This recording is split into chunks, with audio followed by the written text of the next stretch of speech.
this podcast was going to be a book. It was almost my second book.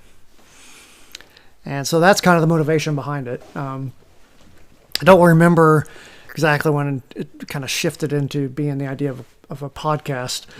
But so my first book, self-published, finished in 2013. And it basically, that book tracked history of kind of my personal philosophical journey. Mm-hmm. And which went from kind of the beliefs that I was raised with and my curiosity of delving into reading about philosophy, starting with Western philosophy and apologetics, really, and then getting into Eastern philosophy, what's called integrative thought, which is a field trying to integrate Western psychology and Eastern thought.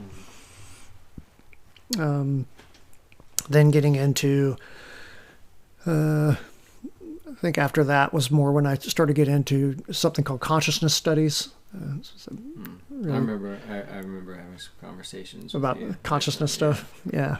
And I'm still fascinated by consciousness studies. I find consciousness to be really still one of the most wonder-inducing mysteries.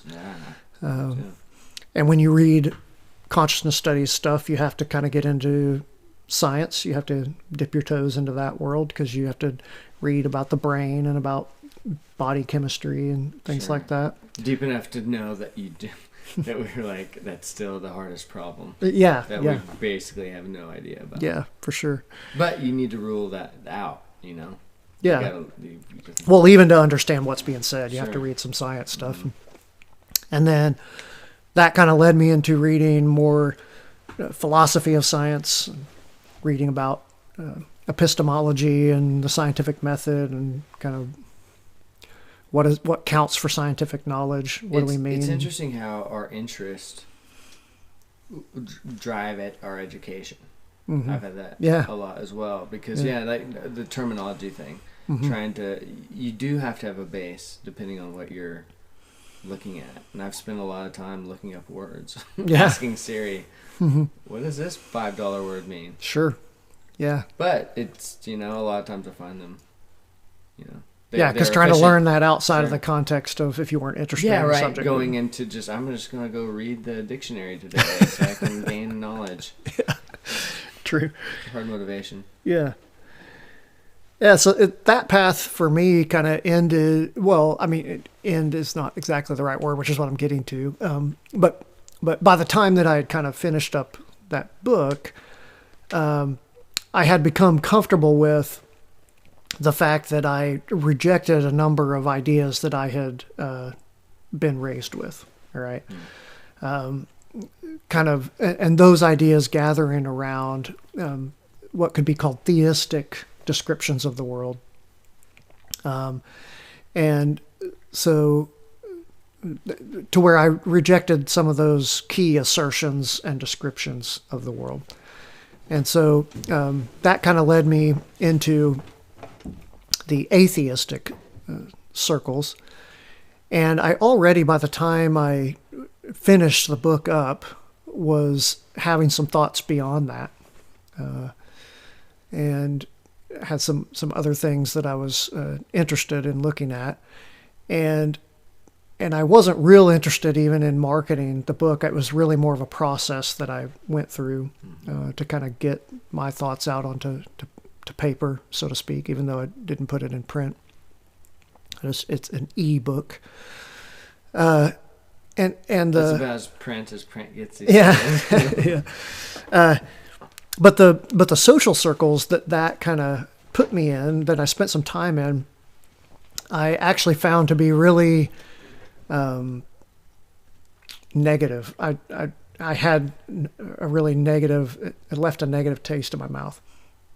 And so that kind of got me to thinking, if I don't like this social world, but I disagree with maybe some of the people in this social world over here, then one of the questions that I began to think about is like, so what are my kind of people? What kind of people do I enjoy being around? And the somewhat humorous, to me at least, heuristic that I came up with is what I started calling the Geddabrew heuristic, right? The Geddabrew heuristic. And what I meant by that is simply, would I like to get a brew with this person? All right. Would I enjoy getting a coffee, getting a beer with this person, regardless of, so in other words, the most interesting thing about you is not, are not the facts.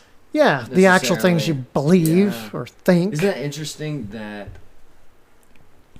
flashes out so much about what we think about, like, the time we might want to spend with somebody or not can be fleshed out very well by getting a beer or a coffee, or where there is some downtime of some sort that is not highly focused on talking about a particular thing, because I think you can quickly flesh out who you're gonna be able to or be interested in talking. Yeah, I think that's where the old social convention of breaking bread together comes from. Absolutely, absolutely. I haven't thought about that. You bond with people and over food or drink.